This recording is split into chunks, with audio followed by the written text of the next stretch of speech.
नमस्कार प्यारे बच्चों, बहुत बहुत स्वागत है आप सभी का। जैसा कि कुछ देर पहले एक वीडियो आया था, उसमें मैंने आप लोगों को बता दिया था कि हमारे 9th क्लास से लेके बल्कि जो भी बच्चे हैं स्कूल एजुकेशन में जो भी बच्चे हैं वो इन वीडियो को ज़रूर देखेंगे। तो मैं आपको बता देना चाहता हूँ बच्चों कि प्रतिदिन शाम को 7 बजे आपको 5 मिनट का ये वीडियो मिलेगा और इसमें सामान्य ज्ञान के बहुत ही सरल से प्रश्न रहेंगे। आगे चल के यदि कभी भी आप कोई कॉम्पिटिशन एग्ज़ाम देते हैं तो उसके लिए या फिर हमारे जनरल नॉलेज के लिए ये बहुत ज़्यादा आवश्यक क्वेश्चन है। और सबसे अच्छी बात यह है कि आपके स्कूल एजुकेशन का जो पाठ्यक्रम है, जो सिलेबस है, उसी के अकॉर्डिंग ये क्वेश्चन दिए गए हैं।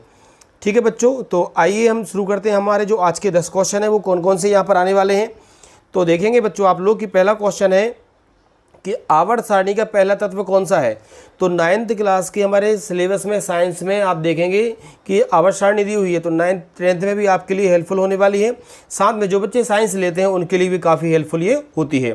ठीक है, तो आवर्त सारणी का पहला तत्व हमारा होता है बच्चों हाइड्रोजन। कौन सा होता है? हाइड्रोजन। तो यहाँ से आपको याद रखना है कि हमारा जो पहला तत्व है बच्चों वो होता है हाइड्रोजन।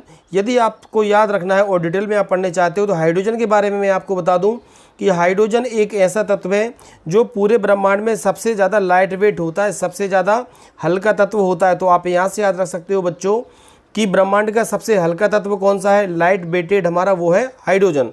साथ में आप यहाँ से याद रख सकते हो कि अगर आपसे पूछा जाता है एक तो आपका कौन सा ब्रह्मांड में सबसे ज़्यादा तत्व, ठीक है, यदि पूछा जाए बच्चों कि ब्रह्मांड में सबसे ज़्यादा मात्रा में कौन सा पाया जाता है तो भी हाइड्रोजन है। सबसे ज़्यादा हल्का कौन सा है तो भी हाइड्रोजन है। और आवर्त सारणी का पहला तत्व कौन सा है तो वो भी हाइड्रोजन है। और यदि आपसे पूछा जाता है कि हाइड्रोजन की खोज किसने की थी तो याद रखिए जो साइंटिस्ट थे उनका नाम था कैवेंडिश। क्या नाम था बच्चों? कैवेंडिश। कैवेंडिश ने हाइड्रोजन की खोज की थी। ओके बच्चों, तो ये सब आपको यहाँ से अच्छे से याद रखिए। आइए अगला हमारा जो क्वेश्चन है वो हम देखते हैं बच्चों। आपने देखा है कि जो पेड़ पौधे होते हैं उनकी पत्तियों का कलर कैसा होता है बच्चों? ग्रीन होता है, हरा होता है। ठीक है, तो क्वेश्चन है पत्तियों का जो हरा रंग है बच्चों वो किस कारण होता है? ठीक है, पत्तियों का हरा रंग किस कारण होता है? तो इसका आंसर क्या होगा बच्चों? आप याद रखेंगे, आपके सिलेबस में भी है ये। ठीक है ना, तो पत्तियों का जो हरा रंग होता है बच्चों वो होता है क्लोरोफिल की वजह से। किसकी वजह से होता है? क्लोरोफिल, जिसे हम हिंदी में हरित लवक कहते हैं। तो ये भी आप याद रखेंगे, पत्तियों का जो हरा रंग है वो क्लोरोफिल की वजह से होता है। ठीक है बच्चों, अगला क्वेश्चन देखते हैं हम। नेक्स्ट हमारा क्वेश्चन है कि वर्तमान में भारत के राष्ट्रपति कौन से हैं। ठीक है, आपको बताना है वर्तमान में भारत के राष्ट्रपति कौन है, तो ये हम सभी को मालूम होना चाहिए बच्चों। ठीक है, तो देखेंगे आप लोग, इसका आंसर है, ठीक है, महामहिम श्री रामनाथ कोविंद जी। तो वर्तमान में हमारे राष्ट्रपति कौन है? श्री रामनाथ कोविंद। अगला क्वेश्चन देखेंगे बच्चों हम। हमारा नेक्स्ट क्वेश्चन है आगरा का ताजमहल किसने बनवाया। ठीक है, आगरा में जो ताजमहल है वो किसने बनवाया? तो आपके नॉलेज के लिए मैं सबसे पहले बता दूं बच्चों कि आगरा जो है, तो पहले तो आप याद रखेंगे कि आगरा उत्तर प्रदेश में आता है। कहाँ पर है? आगरा उत्तर प्रदेश में पड़ता है। साथ में आगरा के ताजमहल की आप बात करेंगे तो ये बनवाया है शाहजहां ने। किसने बच्चों? ठीक है, ये बनवाया है शाहजहां ने। तो आगरा का जो ताजमहल है बच्चों वो किसने बनवाया? शाहजहां ने। जबकि यहाँ से आगरा की अगर बात करेंगे तो सन 1504 में, याद रखिएगा, सन 1504 में आगरा की जो स्थापना की थी बच्चों वो सिकंदर लोधी ने की थी। किसने की थी बच्चों? सिकंदर लोधी ने। तो यहाँ से देखिए ये सिकंदर, अच्छा ध्यान से देखिए, यहाँ पे क्वेश्चन है आगरा का ताजमहल, तो ताजमहल बच्चों बनवाया था शाहजहां ने। किसने? शाहजहां ने। तो यहाँ पे यदि आगरा की बात करेंगे बच्चों तो आगरा की स्थापना की थी सिकंदर लोधी ने। ओके, आगे देखते हैं। अगला क्वेश्चन है बच्चों, मानव हृदय में कितने कोष्ठ होते हैं। ठीक है, मनुष्य का जो हृदय है बच्चों उसमें कितने कोष्ठ होते हैं? तो याद रखिए मानव हृदय में बच्चों 4 कोष्ठ होते हैं। कितने होते हैं? 4।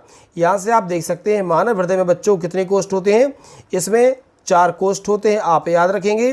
ठीक है, कौन कौन से होते हैं बच्चों? तो ये भी आपको याद रखना है, आलिंद और निलय। कौन से होते हैं बच्चे? 2 आलिंद होते हैं और 2 क्या होते हैं? निलय। तो याद रखिएगा आप लोग, मनुष्य के हृदय में 4 कोष्ठ होते हैं। ओके, अगला क्वेश्चन देखेंगे आप, क्वेश्चन नंबर 6। क्वेश्चन नंबर 6 है बच्चों, आधुनिक आवर्त सारणी की खोज किसने की? तो आपको मालूम होना चाहिए आधुनिक आवर्त सारणी की खोज की थी बच्चों मोसले ने। ठीक है, आपको धीरे धीरे क्वेश्चन में हम बताएंगे कि आवर्त सारणी का जो विकास है बच्चों वो 5 चरणों में हुआ है। ठीक है, सबसे पहले डोबेरायनर का त्रिक नियम आया था, उसके बाद न्यूलैंड का अष्टक नियम आया था, उसके बाद में लोथरमेयर वक्र आया था, उसके बाद में आती है मेंडलीव की आवर्त सारणी और उसके बाद में आता है बच्चों ये मोसले। ठीक है ना। तो याद रखिएगा, आधुनिक आवाज सारणी की खोज किसने की थी बच्चों? मोसले ने की थी, याद रखेंगे। ठीक है, 1913 में की थी, ये भी आप लोग याद रखेंगे। तो आधुनिक आवाज सारणी की खोज किसने की बच्चों? मोसले ने। अगला क्वेश्चन, नेक्स्ट क्वेश्चन देखेंगे हम लोग, क्वेश्चन नंबर हमारा बच्चों 7। तो क्वेश्चन नंबर 7 आप देखिएगा कि कोशिका की खोज किसने की थी। तो आप में से बहुत सारे बच्चों को आंसर मालूम भी होगा कि कोशिका की खोज किसने की। तो कोशिका की खोज में भी आप दो बातें याद रखेंगे बच्चों। कोशिका की खोज जो हम लोग पढ़ते हैं रॉबर्ट हुक, इसका आंसर भी नीचे रॉबर्ट हुक ही दिया है। तो कोशिका की खोज रॉबर्ट हुक ने की थी, लेकिन यहाँ से याद रखना आप कि रॉबर्ट हुक ने बच्चों मृत कोशिकाओं की खोज की थी, डेड सेल्स की खोज की थी। जबकि यदि हम बात करेंगे जीवित कोशिकाओं की, तो जीवित कोशिकाओं की खोज की थी बच्चों ल्यूवेनहॉक ने। किसने की थी बच्चों? ल्यूवेनहॉक, याद रखेंगे ल्यूवेनहॉक। ठीक है, लेकिन यदि हमसे सामान्य क्वेश्चन आता है कि कोशिका की खोज किसने की, तो बच्चों इसका आंसर हो जाएगा रॉबर्ट हुक। ठीक है, सन 1665 में इन्होंने किसकी? कोशिका की खोज की थी। अगला क्वेश्चन देखते हैं बच्चों, क्वेश्चन नंबर हमारा 8। क्वेश्चन नंबर 8 हमारा है बच्चों, सबसे छोटा ग्रह कौन सा है? ठीक है, तो सूर्य के अनुसार, सूर्य से बढ़ती दूरी के अनुसार आप देखेंगे, ये मान लीजिए हमारा सन है। क्या बच्चों? ये सन है, सूर्य। तो इससे बढ़ती दूरी के अनुसार ऐसे 8 ग्रह हैं। तो आपको याद रखना है कि इनमें से सबसे पास पूरे ग्रहों का भी मैं धीरे धीरे आपको बताऊंगा। तो आज यहाँ पे क्वेश्चन है कि सबसे छोटा ग्रह कौन सा है आकार में? तो बच्चों इसका आंसर है बुध ग्रह। कौन सा है? बुध। याद रखिएगा, सूर्य के सबसे पास का ग्रह जो है वो भी कौन सा होता है? बुध होता है। और आकार में सबसे छोटा ग्रह है वो भी बच्चों कौन सा है? वो ही होता है हमारा बुध ग्रह। ठीक है, क्वेश्चन नंबर 9 देखेंगे हम, ग्रहों की संख्या कितनी है? तो ये क्वेश्चन भी आपको अच्छे से याद रखना है बच्चों। ग्रहों की संख्या, तो वर्तमान में ग्रहों की संख्या है 8। कितनी है बच्चों? 8। पहले 9 ग्रह थे। जो प्लूटो है, जिसको हम यम बोलते थे बच्चों, इसको अब ग्रहों की श्रेणी से बाहर कर दिया गया है। तो वर्तमान में ग्रहों की संख्या कितनी है बच्चों? वर्तमान में ग्रह की संख्या है 8। कितनी है बच्चों? 8। इसको भी आप अच्छे से याद रखिएगा। ओके, और आज का बच्चों हम हमारा लास्ट क्वेश्चन देखेंगे। आज का लास्ट क्वेश्चन है, शरीर की सबसे छोटी हड्डी कौन सी है? याद रखिएगा। तो क्या आंसर होगा इसका? शरीर की सबसे छोटी हड्डी बच्चों कौन सी होती है? तो आप देखेंगे शरीर की सबसे छोटी हड्डी होती है बच्चों स्टिपीज। ठीक है, इसको स्टेप्स भी कहीं कहीं पे लिखा रहता है, जो कि कान में पाया जाता है। कहाँ पाया जाता है बच्चों?